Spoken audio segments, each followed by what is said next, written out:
అగ్గగ్గగ్గగ్గు ఇగో ఇగో ఇగో ఇగో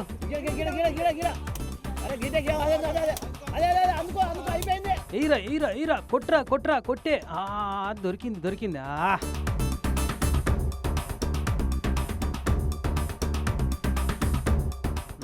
ఒక్కొక్కటి 2-3 కిలోలు ఉన్నట్టుంది కదా. ఇగో అందరు చెరువులో దిగి దొరకబడుతుంటే ఈ అన్న చూడు తెలివిగా వాళ్ళు కొడితే తప్పించుకొని బురదల చెక్కిన చేపను దొరకబట్టుకొచ్చిండు. ఏది చూపెట్టే అన్న.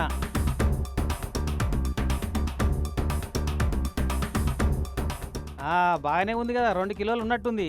ఈ అన్న అయితే ఏకంగా సంచే నింపుకుండు.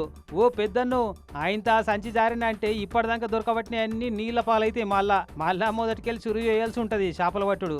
ఇగో పండ్ల పుల్లు వేసుకొని పునుకులాడుతున్న ఈ అంకుల్కి ఇంకా దొరకలేనట్టున్నాయి ఒకటి కూడా. జనగాం జిల్లా కేంద్రంలో ఉన్న బతుకమ్మకుంట ఇది. చెరువుల నీళ్ళని ఎండిపోవడంతోటి పెద్ద పెద్ద చేపలు మీదనే తేలుకుంటా అవపడ్డాయట. తెల్లారంగానే వాకింగ్కి వచ్చిన వాకర్స్కు.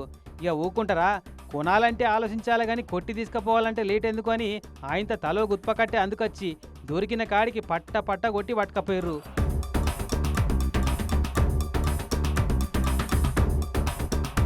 ఇంకేందిగా, నిన్న చేపల ఫ్రై ఇవాళ చేపల పులుసు పెడితిరా అంటే రేపు ఐతారం కూడా అక్కడికి వస్తుంది పోర్రి.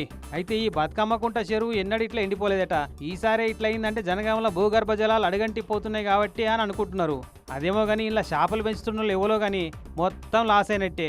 వాకింగ్కి వచ్చిన వాళ్ళ పంట పండింది ఫ్రీగా వచ్చిన చేపలతోటి అయితే.